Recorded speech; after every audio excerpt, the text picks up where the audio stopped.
SCW. We went shopping earlier for veterans. We're about to take this stuff to the Veterans Restoration Quarters. We tried to get everything on their list. They needed some glasses, coats, gloves, socks, just stuff for the winter. But the most fun thing we bought was board games. We had a ton of fun shopping for games.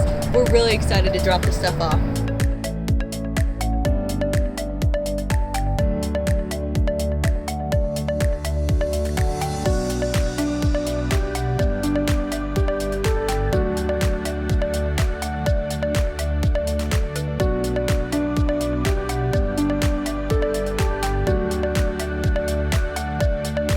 Just made the drop off at the Veterans Restoration Quarters in Asheville.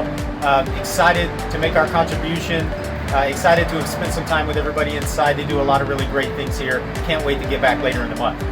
Yeah, we were really excited to be here. The Veterans Restoration Quarters not only houses and feeds homeless veterans, they also create a really supportive environment here.